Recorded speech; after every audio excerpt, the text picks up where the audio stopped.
En Deuteronomio capítulo 8 y versículo 3 nos dice, no solo de pan vivirá el hombre, mas de todo lo que sale de la boca de Jehová vivirá el hombre.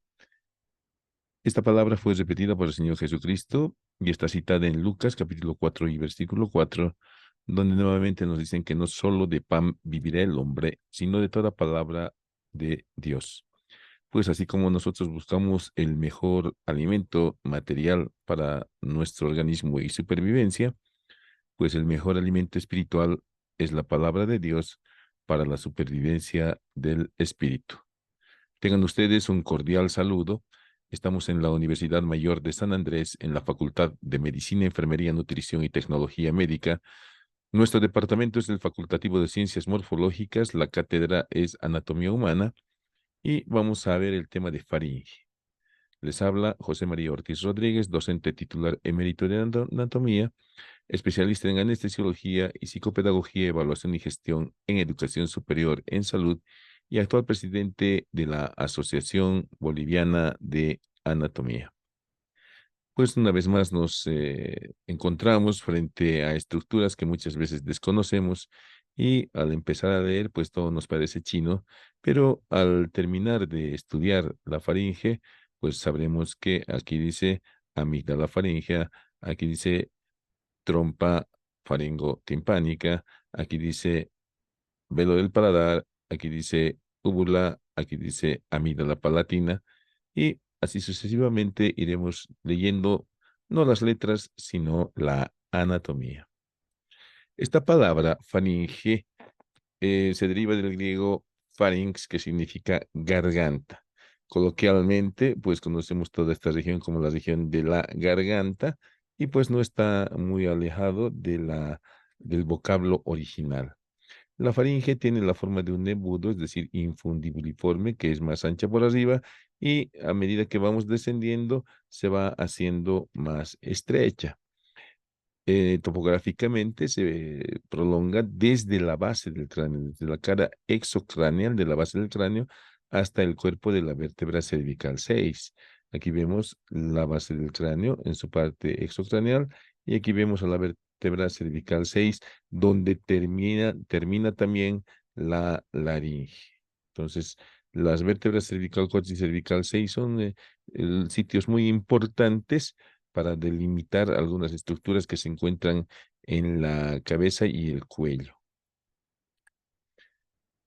La longitud de la faringe es aproximadamente 15 centímetros, pero generalmente durante la deglución puede elevarse hasta 3 centímetros y pues en ese caso, en actividad, la dimensión, la longitud de la faringe oscilaría entre 12 y 15 centímetros.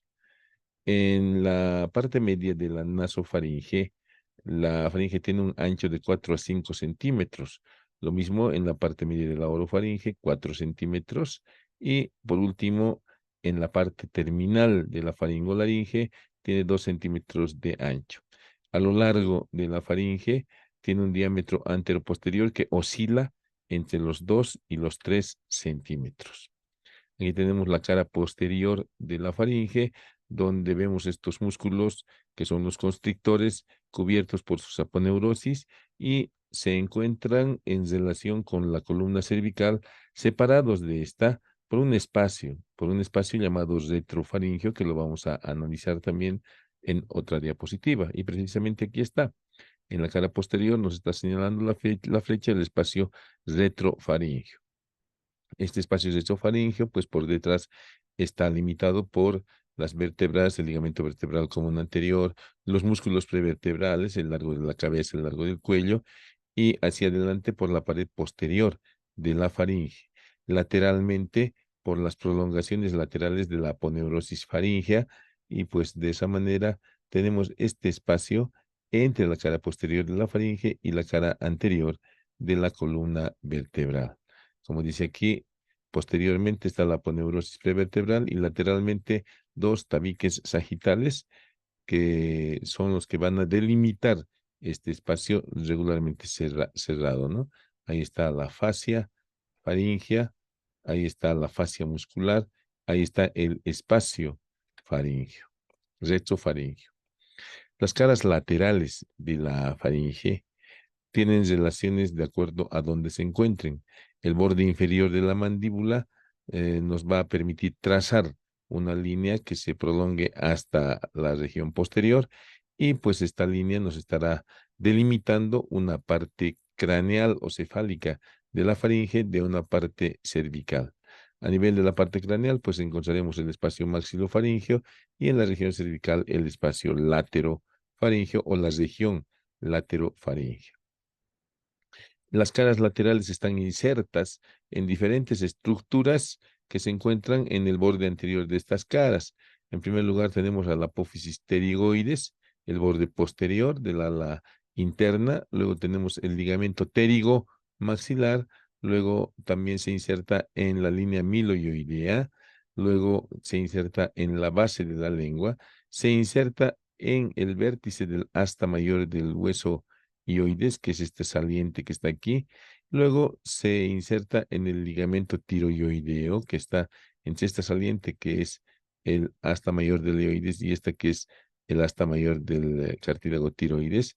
También se inserta en ese ligamento, hemos dicho tiroideo, en todo el borde posterior de las láminas del cartílago tiroides y luego en el ángulo que se forma entre la cara posterior y el arco externo del cartílago cricoides. Entonces, esa es la larga línea de inserción anterior de la faringe por medio de su aponeurosis. Lateralmente habíamos dicho que hay una porción cefálica que se encuentra por encima del borde inferior de la mandíbula y pues ahí vamos a encontrar lo que se conoce con el nombre de espacio maxilofaríngeo, porque aquí está la mandíbula y aquí está la faringe con la tonsila. Ahí estamos viendo el músculo constrictor superior de la faringe y este espacio maxilofaríngeo nos presenta una barrera entre una parte anterior y posterior, que es este diafragma estíleo, donde se encuentran la apófisis estiloides del hueso temporal y los músculos que corresponden a este diafragma estíleo, que separa una parte anterior o preestílea y una parte posterior o retroestílea. Entonces, la parte anterior o preestílea, pues la faringe está prácticamente en relación directa con el músculo pterigoideo medial, más lateralmente por la rama mandibular y más lateralmente por el macetero y más lateralmente por la glándula parótida. Aquí está la glándula parótida que se encuentra también en este espacio y dentro de la glándula parótida pues encontraremos a la arteria carótida externa con el origen de la vena yugular externa. Encontraremos el nervio facial dentro de la glándula parótida como relaciones a distancia de la faringe. En la región retroestílea tenemos relaciones muy importantes. Tenemos la relación de la arteria carótida interna y la relación de la vena yugular interna, además de los ganglios linfáticos, y los diferentes pares craneales, el noveno par craneal, el décimo par craneal, el 11º par craneal, el 12º par craneal y pues el tronco simpático, ¿no? Ahí tenemos el tronco simpático, el 10º par craneal, el 11º par craneal y el 12º par craneal como relaciones de la faringe en la porción cefálica de este espacio laterofaríngeo. Ahí estamos viendo nuevamente la base del cráneo, estamos viendo la faringe y ahí estamos viendo a la vena yugular interna, estamos viendo a la carótida interna, entre las dos está el nervio vago, un poco más atrás tenemos el tronco simpático y luego como otras relaciones tenemos los nervios 11º par craneal, noveno par craneal y el 12º par craneal. A nivel cervical, el espacio laterofaríngeo pues pone en relación a la faringe, en primer lugar, miren, con la arteria carótida común que se divide en carótida externa y carótida interna, sus ramas correspondientes. En este caso estamos viendo la rama lingual, la rama tiroidea superior, ¿sí? Estamos viendo también como relaciones de la cara lateral de la faringe a nivel del cuello, este nervio que es el nervio laringio superior del vago, la continuación del tronco simpático, la vena yugular externa y los ganglios linfáticos que corresponden a la cadena yugular externa. El extremo superior de la faringe está fijada en la base del cráneo, en esta línea de inserción que parte del tubérculo faríngeo del occipital, se dirige hacia las espinas del esfenoides y se dirige hacia adelante para completar la zona de inserción hasta la parte superior del borde posterior de las apófisis pterigoides. Nuevamente, se inserta la faringe por arriba en la base del cráneo, comenzando por el tubérculo faríngeo que se encuentra en el cuerpo del occipital. Luego se prolonga esta línea de inserción hasta las espinas del esfenoides.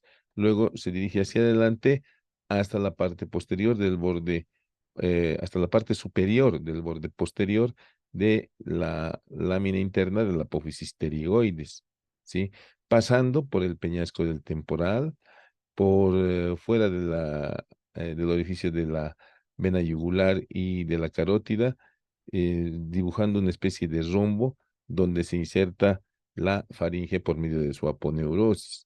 Ya hemos mencionado que sus extremos superior e inferior, el superior corresponde a la base del cráneo y el inferior a una línea que prolonga hacia adelante el cuerpo de la vértebra cervical 6 entre la arcada dental inferior y el límite inferior de la faringe. Hay una distancia de aproximadamente 15 centímetros, los cuales corresponden también a la longitud de la faringe. Pues en la configuración interna, en la mucosa de la faringe, vamos a encontrar tres regiones. Una región superior que se encuentra en relación con las fosas nasales por medio de las coanas, que es la nasofaringe o rinofaringe. Una parte media o mesofaringe u orofaringe que se encuentra por detrás de la cavidad bucal. Y por último tenemos la faringolaringe o hipofaringe que se encuentra por detrás de la laringe. Entonces, esas tres regiones tienen particularidades anatómicas. Y vemos nuevamente la rinofaringe o epifaringe, la orofaringe o mesofaringe y la laringolaringe o hipofaringe. Empezaremos a ver la rinofaringe y para su estudio tiene una forma irregularmente cúbica, presentándonos una cara superior. En esta cara superior vamos a encontrar la presencia de la amígdala faríngea, que tiene una longitud de 3 centímetros aproximadamente. Ahí está la amígdala faríngea, que son dos lóbulos, uno derecho, uno izquierdo, entre los cuales se encuentra un receso medio. Em, Esta forma parte del anillo linfático de Valdeyer para la inmunidad. Luego, en ocasiones muy visible, pero generalmente muy pequeña, se encuentra la hipófisis faríngea aquí en el techo, que es un remanente de la bolsa de Ranke, ¿sí? Y pues aquí tenemos precisamente la bolsa de Ranke y aquí tenemos el infundíbulo que se está desarrollando para dar lugar a la glándula hipófisis, a la neurohipófisis. La bolsa de Ranke va a formar la adenohipófisis y en ocasiones queda por fuera del seno esfenoidal en la parte media una pequeña parte de ese tejido, un vestigio de esa bolsa de Ranke que ha venido a conocerse con el nombre de hipófisis faríngea, que se encuentra delante precisamente de la amígdala faríngea. Ahí tenemos un aumento de tamaño de la amígdala faríngea, que es conocido con el nombre de adenoides. Ahí tenemos los dos lóbulos y ahí está su receso medio. Nuevamente más de lo mismo, los lóbulos del adenoides más su receso medio. Y aquí lo propio, ¿no? Estas son las coanas, las adenoides y el receso medio. Las adenoides no son nada más que el crecimiento de las amígdalas faríngeas. Y pues hay este instrumental especial que sirve para hacer la adenoidectomía. Adenoides, ectomía, extracción. Entonces se realiza esto por la boca en paciente anestesiado, ¿no? El paciente tendrá que tener un tubo endotraqueal para mantener su respiración y evitar que la vía se obstruya por los restos de esta amígdala faríngea hipertrofiada. En las caras laterales de la rinofaringe, pues vamos a encontrar de manera muy importante el orificio de desembocadura de la tuba auditiva o conducto faringotimpánico. Esto es el pabellón de la trompa que tiene estas salientes que son tres, una posterior, una anterior y una inferior. El saliente posterior es el repliegue salpingofaríngeo, el saliente anterior es el repliegue salpingopalatino y el repliegue inferior está determinado por el paso del músculo elevador del velo del paladar y es por esa razón que se ha venido a llamar torus levatorius. Por arriba de este pabellón de la trompa vamos a encontrar una fosita supratubárica y por detrás una prolongación, un receso más alargado verticalmente, que es el receso faríngeo, como se está viendo aquí. Entonces, este es el torus levatorium y este es el toro tubárico, ¿no? O sea, la elevación formada por el pabellón, por el cartílago del pabellón. La rinofaringe tiene una pared inferior que es móvil, que está formado por el paladar blando y la úvula, que pues durante la deglución y durante la fonación separa las fosas nasales de la cavidad bucal. La pared anterior pues está formada por las coanas que ya han sido descritas en la cavidad bucal.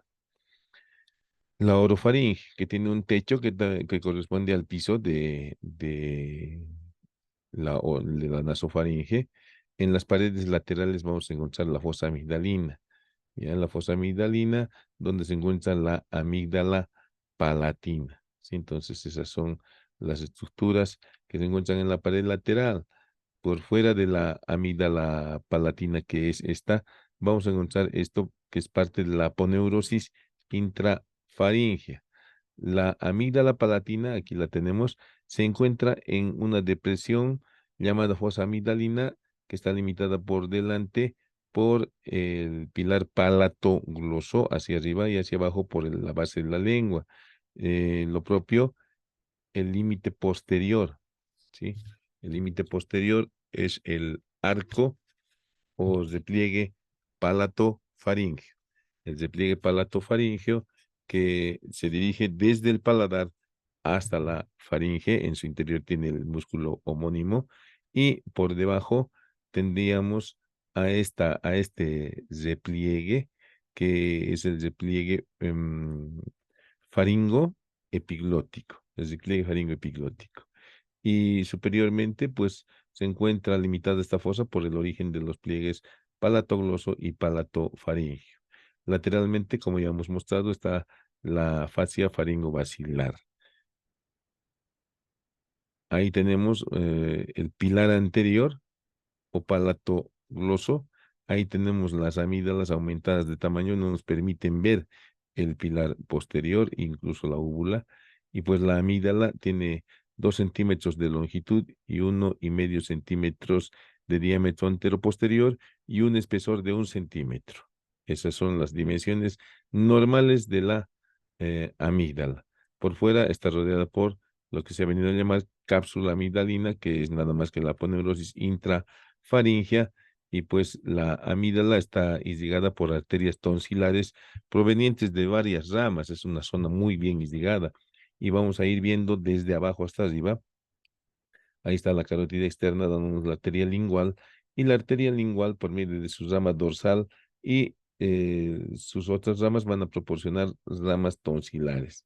Seguimos ascendiendo y encontramos la arteria facial que nos va a dar la arteria palatina ascendente que también proporciona ramas a la amígdala. Seguimos ascendiendo y nos encontramos con la faringe ascendente que también va a proporcionar ramas a la amígdala. Y por último, la maxilar interna o maxilar simplemente nos va a dar esta rama palatina descendente que también terminará dando ramas que van a llegar a la amígdala.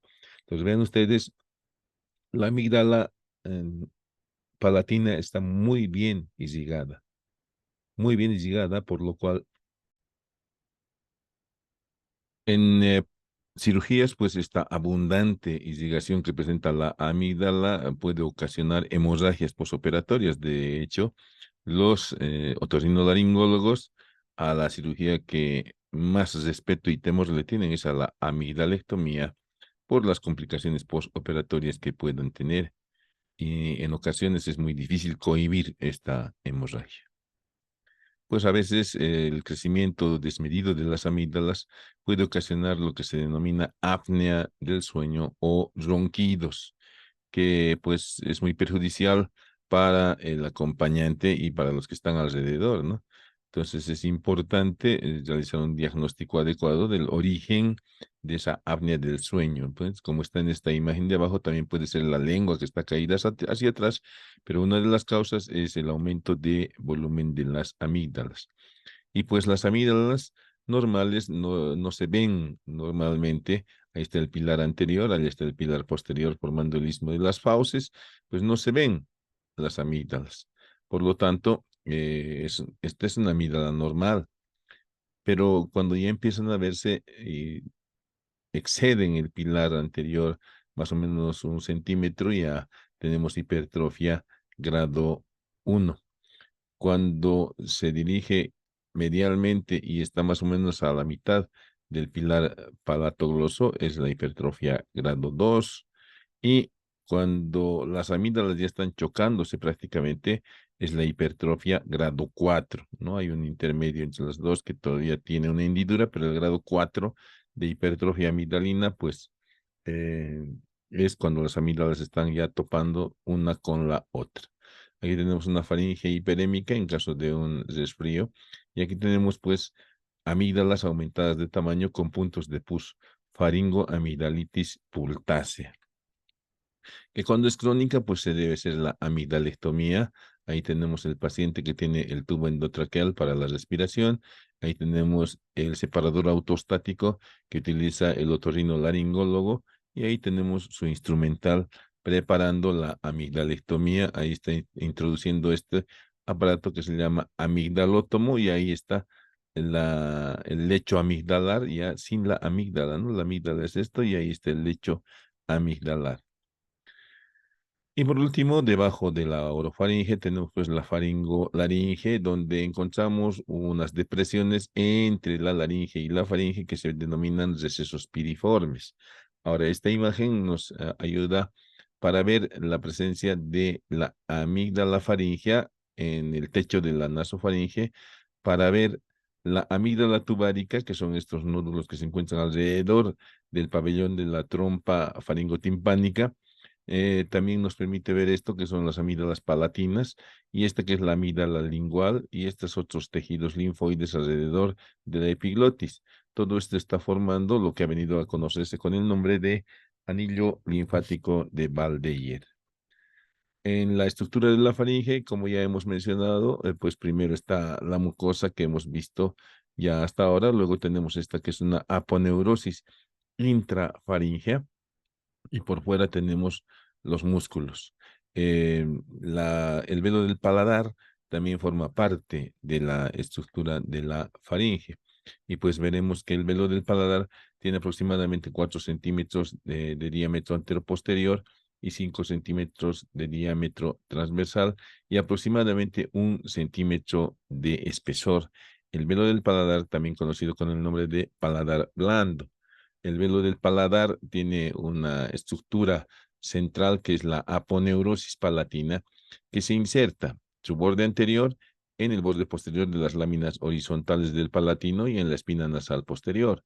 Sus bordes laterales en el borde inferior de los ganchos de la apófisis pterigoides, y su borde posterior se prolonga hacia abajo y hacia atrás por medio de estos músculos que son los músculos de la úvula, ¿no? Ahí está entonces la inserción del borde anterior, los bordes laterales, al medio pues continúa con este rafe tendinoso y posteriormente se prolongan hacia la úvula. En el interior de la faringe habíamos mencionado este tejido que es la aponeurosis faringobacilar, llamada también capa submucosa.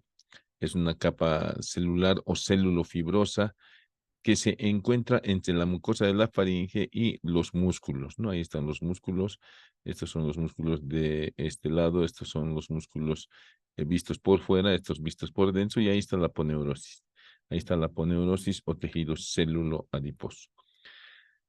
Y pues en el velo del paladar vamos a encontrar una estructura mucosa Ya la cara inferior del velo del paladar forma parte de la boca y la parte superior de las fosas nasales.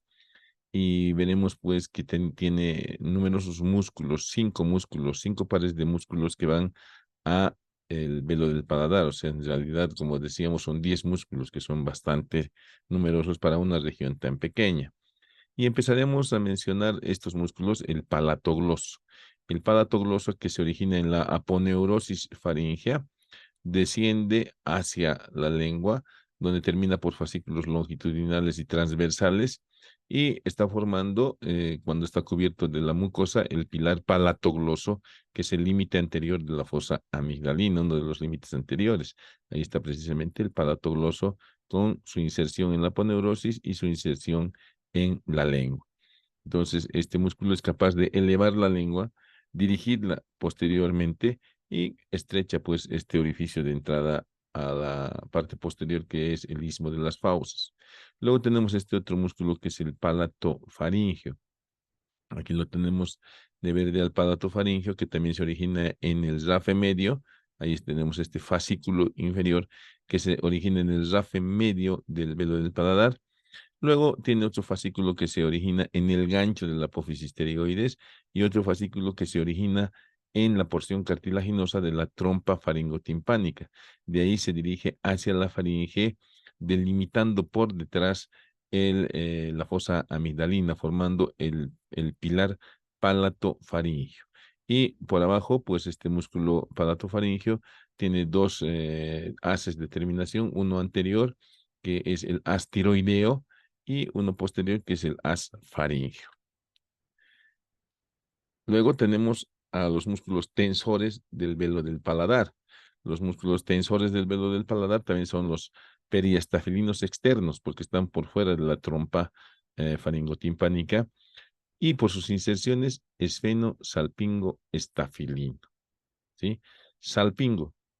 Salpingo porque está esfeno, porque está inserto en la fosita escafoidea y en la parte inferior del borde interno del ala mayor del esfenoides.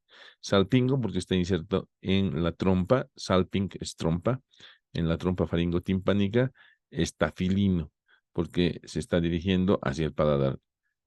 Esfeno, salpingo, estafilino o tensor del velo del paladar. Como su nombre lo indica, pues este músculo tensa el velo del paladar. Este es el músculo que está haciendo un ángulo a nivel del gancho de la apófisis pterigoides, ¿sí? Entonces, al contraerse, pues va a hacer que el velo del paladar esté tenso. Luego tenemos el elevador del velo del paladar o periestafilino interno, porque está medial a la trompa faringotimpánica. Aquí tenemos la porción cartilaginosa de la trompa faringotimpánica. Este se denomina petrosalpingoestafilino. Petro porque se origina en la porción petrosa del temporal, salpingo en la parte interna de la porción cartilaginosa de la trompa faringotimpánica y porque termina en el velo del paladar. Este músculo, como su nombre indica, es capaz de elevar el velo del paladar en los momentos de deglución o de fonación. Ahí lo tenemos precisamente al elevador del velo del paladar, pasando por la parte inferior del pabellón de la trompa, formando el pliegue del elevador o torus levatorius, como hemos mencionado, ¿no? Y aquí tenemos a este músculo que es el faringoestafilino o que está formando el pilar eh, faringo timpánico, ¿no? Y pues otros músculos que vamos a encontrar en la faringe son los músculos constrictor superior, constrictor medio, constrictor inferior, son 3 pares de músculos. También encontraremos este que es el elevador de la faringe y este otro que es el estilo faríngeo. Pues aquí tenemos el constrictor superior, el constrictor medio y el constrictor inferior de la faringe. Entonces, cada uno de estos tiene sus fascículos, como estamos viendo aquí, y aquí vemos el constrictor superior que tiene un fascículo pterigofaríngeo. Por detrás se originan en un rafe tendinoso medio, hacia adelante este haz pterigofaríngeo se dirige pues al gancho de la apófisis pterigoides, un haz bucofaríngeo que se dirige a este ligamento esfenomandibular, un haz milofaringio que se inserta en la línea miloioidea y un haz glosofaringio, que es la parte inferior, que se dirige hacia los bordes laterales de la lengua. Luego tenemos al músculo constrictor medio, que tiene una porción llamada condrofaringia, que se dirige desde el rafe medio hasta las astas menores del hueso ioides, y una porción setofaringia, que se dirige a las astas mayores del hueso ioides. Y por último tenemos al músculo constrictor inferior de la faringe, que tiene una porción tirofaringea que se inserta en la línea oblicua de la cara externa del cartílago tiroides. Una porción cricotirofaringea que se origina en el ligamento cricotiroideo y la membrana cricotiroidea. Y por último, una porción cricofaringea que termina en el arco del cartílago cricoides. De esta manera tenemos en esta otra imagen delimitado el músculo constrictor inferior de la faringe, cuya porción cricofaringea está constituyendo el esfínter esofágico superior. Aquí tenemos una imagen real de una disección que nos está mostrando precisamente el constrictor superior, medio e inferior, más el elevador de la faringe y el estilofaringio.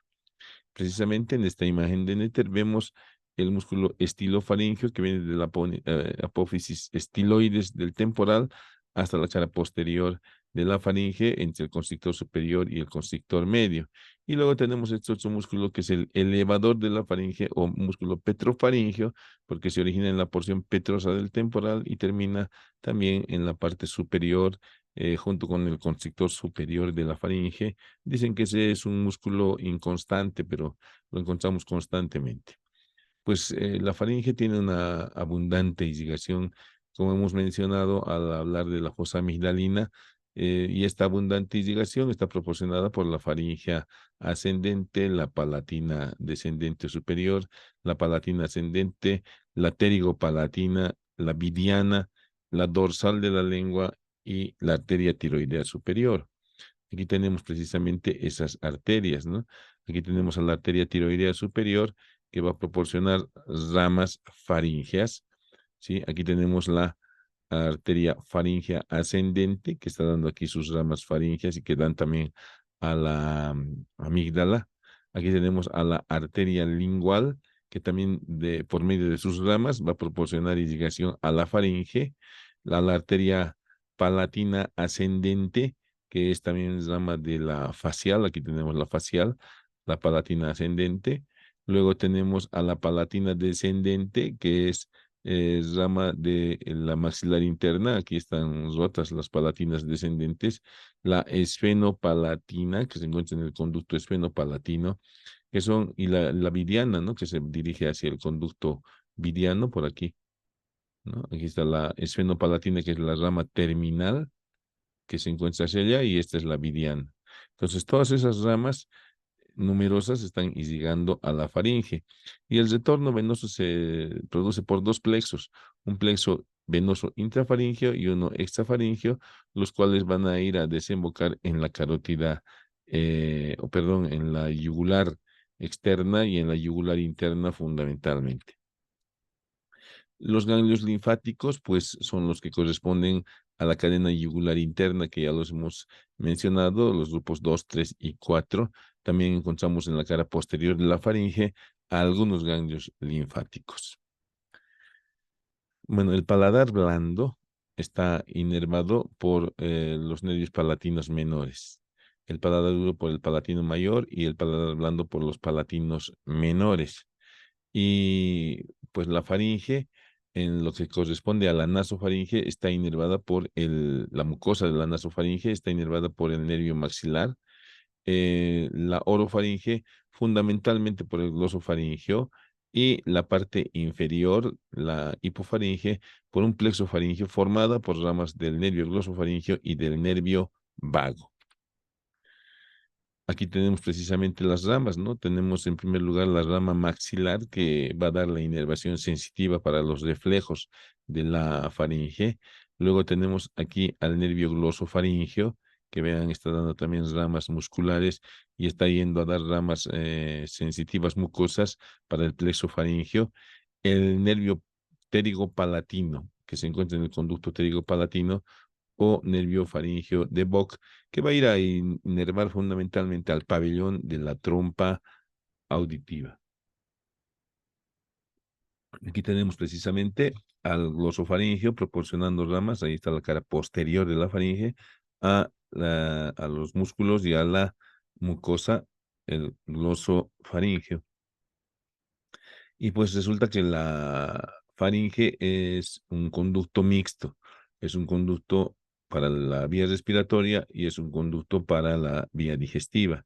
Y precisamente en la orofaringe hay una decusación de estas dos vías, por lo cual pues la vía respiratoria puede ser invadida por el contenido de la vía digestiva. En ocasiones, pues cuando se pierde el reflejo de la náusea y el vómito.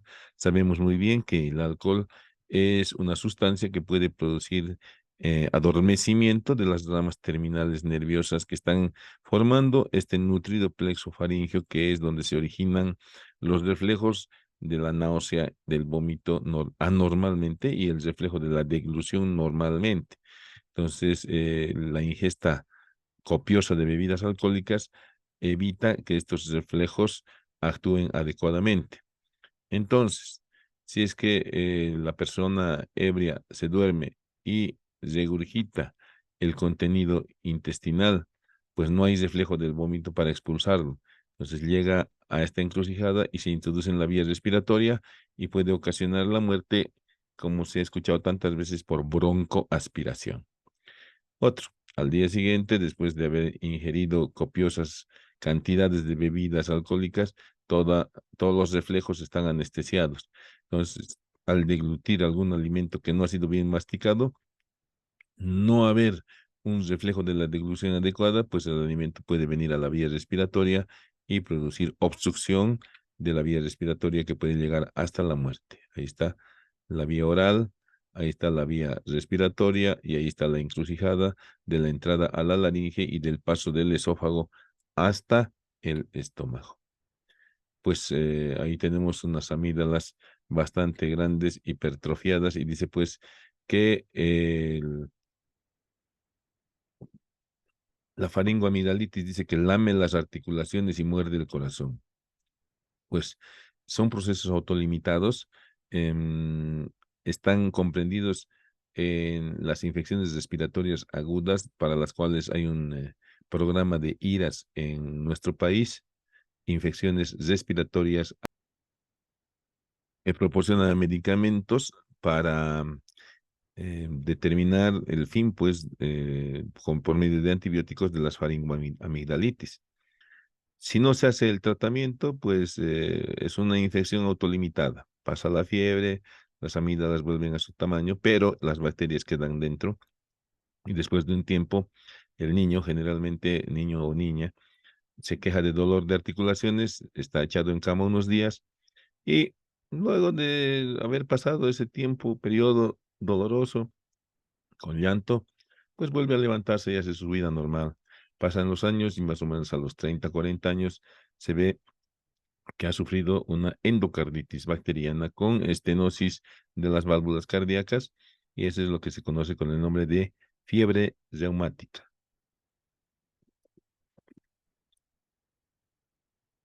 Ahí tenemos el reflejo de la deglución que comienza el tiempo bucal con los músculos de la lengua que impulsan el bolo alimenticio hacia la faringe.